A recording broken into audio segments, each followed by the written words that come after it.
Hello అండి, నమస్తే. ఇంట్లో ఎన్ని బాత్రూమ్లు ఉన్నా టెన్షన్ పడకుండా తక్కువ టైంలో ఇదొక్కటి యాడ్ చేసి బాత్రూమ్ని క్లీన్ చేశారనుకోండి, రుద్ది కడగాల్సిన పని లేకుండా తక్కువ టైంలో ఈజీగా ఎన్ని బాత్రూమ్లైనా క్లీన్ చేసుకోవచ్చు.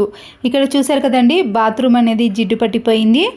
ఈ మరకలు మనము బ్రష్తో రుద్దితేనే క్లీన్ అవుతాయి కదా, అలాంటిది కాకుండా మనము జస్ట్ ఇలా రుద్దితే సరిపోతుందండి, ఈజీగా క్లీన్ అయిపోతాయి. టైల్స్ కానీ ఎలాంటి మరకలు, తెల్లటి మరకలు కానీ, నలుపు మరకలు కానీ, గారపట్టిన మరకలు ఏవైనా సరేనండి, మీరు ఇదొక్కటి యాడ్ చేసి క్లీన్ చేసుకోవచ్చు. దీనికోసం ముందుగా హాట్ వాటర్ని తీసుకోవాలండి. ఈ హాట్ వాటర్లో మీరు వాడే సర్ఫ్ ఎక్సెల్ పౌడర్ కానీ లేదా మామూలుగా బట్టలు ఉతికే సర్ఫ్ ఏదైనా సరేనండి, దాన్ని కొద్దిగా వేసుకోవాలి. అలాగే లైజాల్ ఉంటుంది కదండి, మంచి సువాసన కోసం కొద్దిగా లైజాల్ని కూడా వేయాలి. అయితే అయిపోయిన కోల్గేట్ పేస్టులు కానీ లేదా కొద్దిగా కోల్గేట్ని మీరు దీంట్లో యాడ్ చేయాలండి. నేను అయిపోయిన కోల్గేట్ పేస్ట్ని ఇలా కట్ చేసి దాంట్లో ఎంతో కొద్దిగా కోల్గేట్ పేస్ట్ అనేది ఉంటుందండి. మీరు దాన్ని వేస్ట్ చేయకుండా ఇలా హాట్ వాటర్లో కలిపి మీరు వేసారనుకోండి, బాత్రూమ్ అనేది చాలా నీట్గా తయారవుతుంది. మనం వేసినవన్నీ కూడా వాటర్లో బాగా మిక్స్ చేసిన తర్వాత బాత్రూమ్ మొత్తాన్ని కూడా మనము ఈ వాటర్తో చల్లేసేయండి. ఇలా చల్లేసిన వెంటనే క్లీన్ చేయొద్దండి, ఒక 5 మినిట్స్ పాటు అలాగే ఉంచేసేయండి. అప్పుడు మరకలు అనేవి చాలా త్వరగా పోతాయి. మీరు బ్రష్ పెట్టి రుద్దాల్సిన పని కూడా అస్సలకే ఉండదు. మరకలు ఎక్కడైతే ఎక్కువగా కనిపిస్తున్నాయో ఆ ప్లేస్లో 2-3 టైమ్స్ వాటర్ని చల్లేసి ఒక 5 మినిట్స్ కానీ 10 మినిట్స్ కానీ రెస్ట్ ఇచ్చేసేయండి. నేనైతే ఇలాగే చేశానండి. దీనివల్ల మనకి త్వరగా బాత్రూమ్ అనేది క్లీన్ అయిపోతుంది. ఎన్ని బాత్రూమ్లు ఉన్నా కూడా ఇలా చాలా తక్కువ టైంలో క్లీన్ చేసుకోవచ్చు. 5 మినిట్స్ తర్వాత వాటర్ అనేవి పూర్తిగా ఇంకిపోతాయండి. మరొకసారి వాటర్ని వేసేసుకొని మామూలుగా ఇలా నేను కొబ్బరి చీపురు కట్టతోటే క్లీన్ చేసుకుంటున్నానండి. మీరు కావాలంటే బ్రష్తో కూడా ఇలా రుద్దేస్తే సరిపోతుంది. నేనైతే ఇక్కడ ఎక్కువగా రుద్ది కడగాల్సిన పని లేదండి. మామూలుగా బ్రష్తో ఇలా రుద్దేసామనుకోండి, బాత్రూమ్ మొత్తం కూడా క్లీన్ అవుతుంది. అయితే టైల్స్ పైన మాత్రం మరికొన్ని వాటర్ని వేసుకుంటూ ఇలా కొబ్బరి చీపురు కట్టతో క్లీన్ చేసుకోండి. టైల్స్ పైన ఏర్పడ్డ తెలుపు మరకలు కానీ గారపట్టిన మరకలు ఏవైనా సరేనండి క్లీన్ అవుతాయి. క్లీన్ చేయకముందు చూసారు కదండి, ఇక్కడ వాష్రూమ్ అనేది ఎంత నలుపు మరకలు అనేవి ఎక్కువగా కనిపిస్తున్నాయి. నేను చీపురు కట్టతో ఇలా రుద్దేసిన తర్వాత వాటర్తో క్లీన్ చేసుకొని చూపిస్తాను చూడండి. నీట్గా ఎక్కడ కూడా ఒక్క మరక కూడా అస్సలకే కనిపించదండి, అంత నీట్గా తయారవుతుంది. మా ఇంట్లో 2 బాత్రూమ్లు ఉన్నాయండి. ఇంకొక ఈజీ ప్రాసెస్ని కూడా ఇక్కడ చూపిస్తున్నాను. వాష్రూమ్ అనేది ఈ వాటర్కి కొద్దిగా మెత్తపడతాయి కాబట్టి ఆ మరకలు అనేవి చాలా ఈజీగానే తొలగిపోతాయి. నేనైతే ప్రతి మూలాలో కూడా ఈ వాటర్ని చల్లానండి.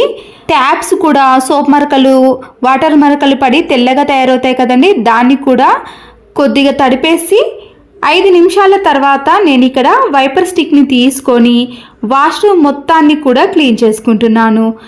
మీరు చీపురు కట్టను బ్రష్ని యూజ్ చేయటం కంటే వైపర్ స్టిక్ అయితే చాలా బాగా యూజ్ అవుతుందండి. అంతేకాకుండా క్లీన్ చేయడం కూడా చాలా సులభం అవుతుంది. నాకైతే ఎక్కువగా శ్రమ అని కూడా అనిపించదు. ఎన్ని బాత్రూమ్లు ఉన్నా సరేనండి, ఈ ఒక్క వైపర్ స్టిక్తో ఈజీగానే క్లీన్ చేసుకోవచ్చు. ఏజ్ ఎక్కువగా ఉన్న వాళ్ళు క్లీన్ చేసుకునేటప్పుడు బ్యాక్ పెయిన్ లాంటివి వస్తాయి కదండి, అలాంటి వారికి అయితే ఇలా నిలబడే మనము వైపర్ స్టిక్తో ఈజీగా క్లీన్ చేసుకోవచ్చు. ప్రతి మూల కూడా నీట్గా క్లీన్ అవుతుందండి. చీపురు కంటే కూడా ఈ వైపర్ స్టిక్కే చాలా బాగా యూజ్ అవుతుంది. వాష్రూమ్ టైల్స్ని కూడా నేను ఈ వైపర్ స్టిక్ తోటే క్లీన్ చేసుకుంటున్నాను. ఇప్పుడంటే వాష్రూమ్ని క్లీన్ చేయడానికి చాలా రకాల పద్ధతులు వచ్చాయి, కానీ ఇదైతే ఒకప్పటి కాలం నాటి పద్ధతి అండి. అప్పుడైతే హార్పిక్, బ్లీచింగ్ పౌడర్, యాసిడ్ లాంటి కెమికల్స్ని యూజ్ చేయలేరు కదండి. అలాంటప్పుడు ఇలాంటి నిమ్మకాయలను హాట్ వాటర్లో వేసి వాష్రూమ్ని క్లీన్ చేసేవారు. వాష్రూమ్ డోర్ని మనము స్క్రబ్బర్తో క్లీన్ చేసామనుకోండి, దానికి ఉండే పెయింట్ అనేది పోతుంది కదా. మామూలుగా స్పాంజ్ స్క్రబ్బర్తో కానీ లేదా ఇలాంటి వైపర్ స్టిక్తో మనము ఒకేసారి క్లీన్ చేసామనుకోండి, నీట్గా అవుతుంది. ఇలా వాష్రూమ్ మొత్తాన్ని క్లీన్ చేసుకున్నాక బాత్రూమ్ని మాత్రం మనము బ్రష్ తోటే క్లీన్ చేసుకోవాలి కదండి. వైపర్ స్టిక్తో క్లీన్ చేసుకోలేం కాబట్టి బ్రష్తో ఇలా కొద్దిగా వాటర్ని ముందుగా వేసి నీట్గా క్లీన్ చేసుకోండి. ఎంత గారపట్టిన మరకలైనా సరేనండి, ఈజీగా తొలగిపోతాయి.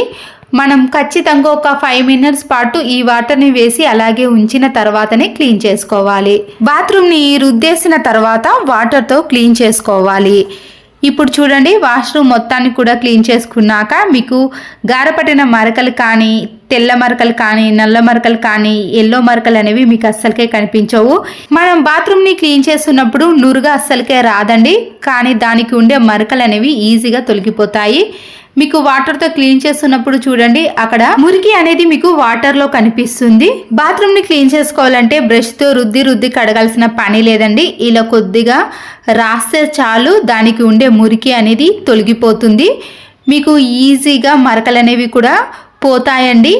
వాష్రూమ్ కూడా ఎప్పటి మాదిరిగా నీట్గా కనిపిస్తుంది. అంతేకాకుండా ఎలాంటి బ్యాడ్ స్మెల్ కూడా అస్సలకే రాదు. బాత్రూమ్ని క్లీన్ చేసుకునేటప్పుడే వాష్ బేసిన్ని కూడా స్క్రబ్బర్తో క్లీన్ చేసుకోవాలండి.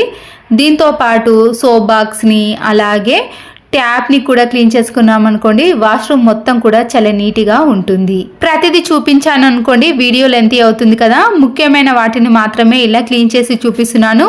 నేనైతే ఇక్కడ స్టూల్ని కూడా ఇదే పద్ధతిలో క్లీన్ చేసుకున్నానండి. సోప్ బాక్స్ని అన్నిటిని చెప్పాను కదండి, అందుకొరకే ప్రతిదీ చూపించడం లేదు. ఇలా వాటర్తో క్లీన్ చేసుకున్నాక చూడండి, అన్ని కొత్త దానిలా నీట్గా కనబడతాయి. ట్యాప్ పై ఉండే సోప్ మరకలు, వాటర్ మరకలు కూడా తొలగిపోతాయి. చూడండి, బాత్రూమ్ కూడా నీట్గా లోపట ఎల్లో మరకలు కానీ గారపట మరకలు అనేవి అస్సలకే కనిపించడం లేదు కదా. సింపుల్ ప్రాసెస్లో వాష్రూమ్ మొత్తాన్ని కూడా ఇలా నీట్గా మెరిసే మాదిరిగా క్లీన్ చేసుకోవచ్చు. ఇంతకు ముందు చూసారు కదండి, వాష్రూమ్ టైల్స్కి తెల్లటి మరకలు ఉన్నాయి కదా, ఆ మరకలు అనేవి మీకు అస్సలకే కనిపించవు. వాష్రూమ్ డోర్ని కూడా చూసారు కదండి, ఎంత గారపట్టిన మరకలైనా సరేనండి, ప్రతిదీ క్లీన్ చేసుకోవడానికి ఈ లిక్విడ్ అనేది యూజ్ అవుతుంది. చూసారు కదండి, వాష్రూమ్ టైల్స్ అనేవి ఎంత నీట్గా క్లీన్గా ఉంది. ఇక్కడ మొత్తం క్లీన్ చేసుకున్నాక మీకు మరొకసారి వాష్రూమ్ని చూపిస్తున్నాను చూడండి. నేనైతే ఇక్కడ రుద్ది కడగాల్సిన పని కూడా లేదని చెప్పాను కదండి. ఒక వైపర్ స్టిక్తో మామూలుగా క్లీన్ చేసుకున్నాను. ఇలా క్లీన్ చేసుకుంటేనే మరకలు అనేవి అస్సలకే కనిపించడం లేదు. ముందుగానే మరొక బాత్రూమ్ని కూడా మీకు చూపించాను కదండి, దాన్ని నేను ఇలా కొబ్బరి చీపురు కట్టతో క్లీన్ చేసుకున్నాక వాటర్తో క్లీన్ చేసి చూపిస్తున్నాను చూడండి. ఇక్కడ కూడా మీకు ఎక్కడ కూడా ఒక మరక కూడా అస్సలకే కనిపించదు.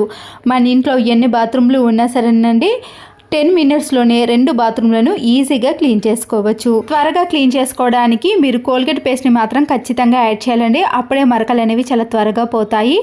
ఎన్నో కెమికల్స్ లాంటివి వాడే బదులు ఇలా తక్కువ ఖర్చుతో ఇంట్లోనే మనము ప్రిపేర్ చేసుకొని క్లీన్ చేసుకోండి. వాటర్తో మొత్తం క్లీన్ చేసుకున్నాక చూడండి, మీకు ఇంతకు ముందు బాత్రూమ్కి ఇప్పటికీ తేడా అయితే చూసారు కదండి. ఎలాంటి మరకలైనా సరేనండి ఇలా సింపుల్గా క్లీన్ చేసుకోవచ్చు. టైల్స్ పైన ఉన్న తెలుపు మరకలు కానీ, వాష్రూమ్ డోర్ పైన ఏర్పడ్డ తెలుపు మరకలైనా సరేనండి, ఈజీగా క్లీన్ కావాలంటే, వాష్రూమ్ ఎప్పుడు చూసినా కూడా నీట్గా మంచి సువాసన రావాలి అంటే ఈ టిప్స్ని మీరు ఫాలో అవ్వండి. ఈ టిప్స్ నచ్చితే తప్పకుండా ఒక లైక్ చేసి మీ ఫ్రెండ్స్కి కానీ రిలేటివ్స్కి షేర్ చేయండి. మరో యూస్ఫుల్ వీడియోతో మళ్ళీ కలుద్దాం. Please subscribe Siri cooking and vlogs. Thanks for watching.